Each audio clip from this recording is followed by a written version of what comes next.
Halo para pecinta catur Indonesia, kembali lagi Tarigan Catur Channel. Kali ini admin Tarigan Catur akan menampilkan ya pertandingan catur dari turnamen Title Tuesday Blitz, tepatnya pada ronde ke-11 atau ronde terakhir di dalam turnamen tersebut yang menjadi penentu siapa yang juara di turnamen ini. Apakah Grandmaster Syakhriyar Mamadiarov atau Grandmaster Hikaru Nakamura. Dan kali ini pemenangnya adalah Grandmaster Syakhriyar Mamadiarov setelah menumbangkan Grandmaster Hikaru Nakamura dalam 46 langkah.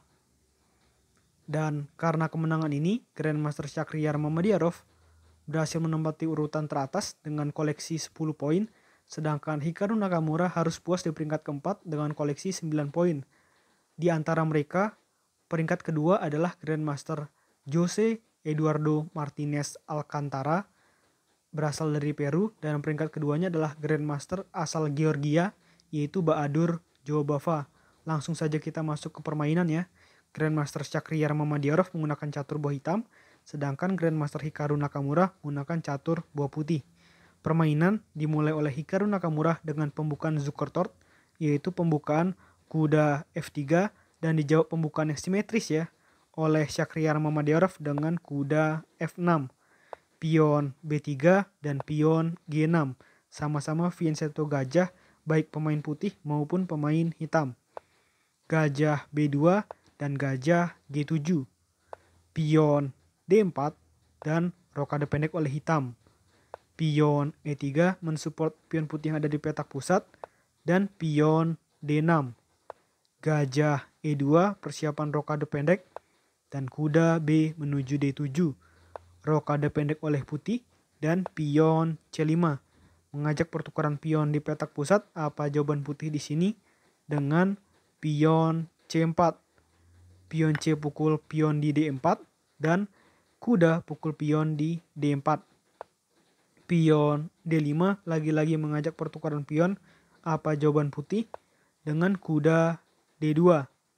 Pion D pukul C4 dan kuda pukul pion di C4.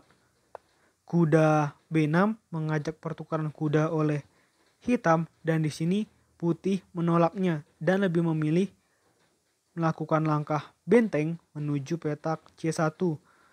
Lebih memilih untuk memperkuat support atau memperkuat dukungan terhadap kuda putih yang ada di petak C4 ya, baik oleh benteng maupun oleh pion.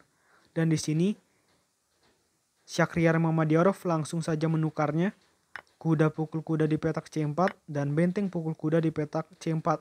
Kini benteng putih dari Hikaru Nakamura menguasai lajur C ya.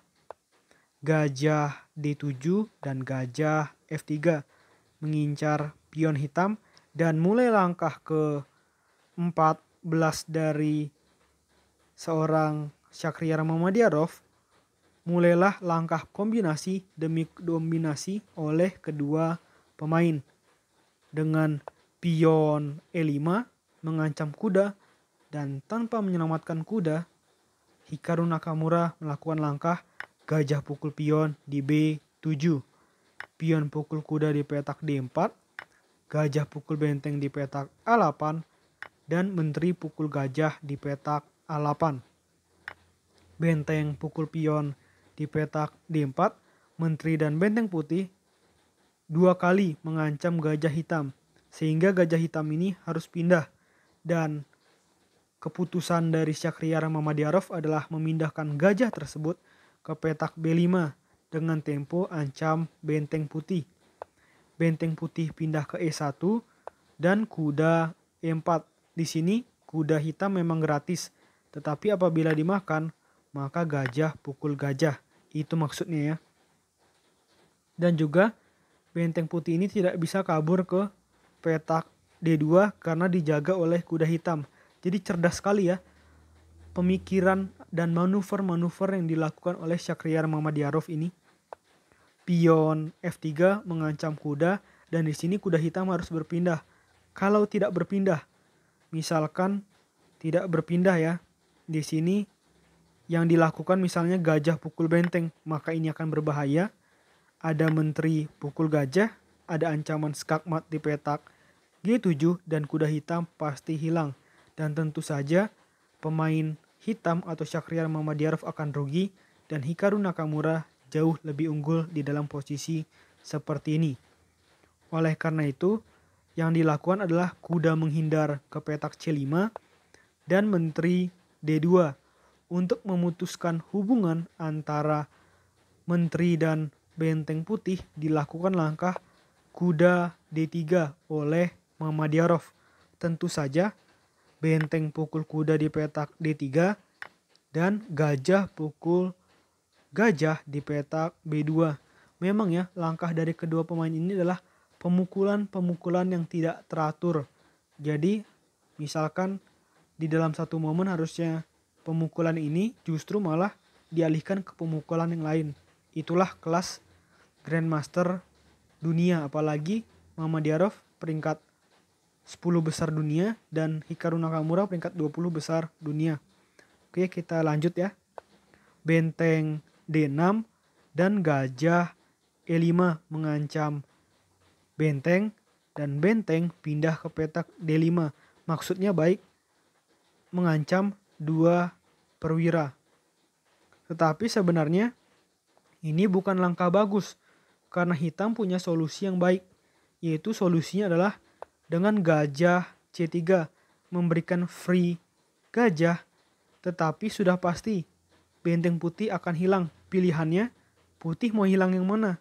Benteng yang ada di petak E1 atau benteng yang ada di petak D5, dan pilihan dari putih atau Hikaru Nakamura adalah dengan menghilangkan benteng putih yang ada di petak D5 dengan menteri pukul gajah di petak C3 dan menteri pukul benteng di petak D5.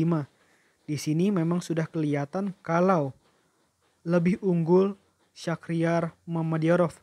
Walaupun pion putih unggul, ini pion putih ada berapa? Ada 6. Pion hitam ada 4. Walaupun unggul 2 pion dari putih, tetapi hitam memiliki satu keunggulan perwira, yaitu keunggulan gajah. Jadi unggul 1 poin ya, sementara Mamadiarov atas Nakamura. Benteng C1 dan benteng D8. Setelah pion E4, langkah yang kurang cermat. Di sini penting bagi Mamadiarov untuk melakukan pertukaran menteri dengan menteri skak di D4. Menteri pukul menteri di petak D4 dan benteng pukul menteri di petak D4. Pion A4 untuk mengancam gajah dan gajah mundur ke D7. Benteng C7 mengancam pion hitam dan pion hitam maju ke petak A6.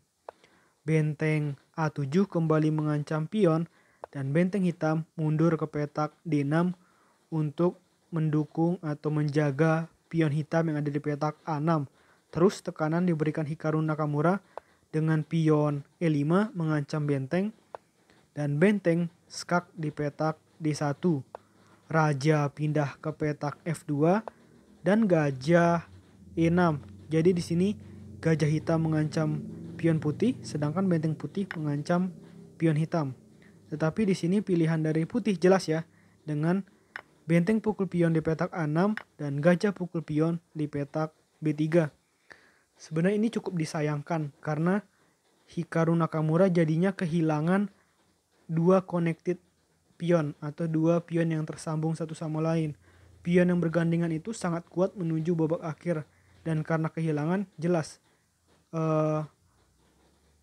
Shahriar Mamadiarov lebih mudah untuk memenangkan permainan ini. Lalu lanjut ya. Pion A5 dan benteng D2 skak. Raja G1, benteng A2. Pion H4, pion H5. Benteng skak di A8, raja G7. Benteng A7 dan benteng A4 mengincar pion putih. Pion A6 dan gajah E6. Raja F2 dan benteng A5 mengancam pion putih. Lalu pion F4 menjaga pion putih tersebut. Dan benteng skak di petak A2. Raja E3, dan gajah C4. Raja D4 mengancam gajah dan benteng pukul pion di petak A6. Di sini tidak bisa raja pukul gajah karena kalau itu dilakukan maka benteng pukul benteng ya. Oleh karena itu, benteng pindah ke C7 mengancam gajah, gajah kembali ke E6. Raja E3, benteng A2, dan setelah pion G3, lalu di sini Shahryar Mamedyarov melakukan langkah terakhir di dalam permainan ini yang membuat Hikaru Nakamura menyerah, yaitu dengan langkah benteng G2, dan tepat di posisi seperti ini Hikaru Nakamura memutuskan untuk menyerah karena posisinya memang sudah sulit ya. Karena jika raja mendekati untuk melindungi pion, maka itu adalah hal yang percuma karena ada gajah skak di petak D5 dan raja putih harus kabur ke petak yang jauh, dan benteng pukul pion skak sudah unggul 3 poin karena di sini jumlah pion sama tetapi hitam lebih unggul 1 perwira. Jelas di sini akan dibombardir pertahanan dari Hikaru Nakamura. Oke, ini permainan yang sangat bagus dari Shahryar Mamedyarov, dan selamat, Grandmaster asal Azerbaijan tersebut berhasil menjuarai turnamen Title Tuesday Blitz yang biasanya dikuasai oleh Hikaru Nakamura memang ya. Oke, menurut Tarigan Catur video kali ini cukup. Nantikan video-video selanjutnya tetap di Tarigan Catur Channel.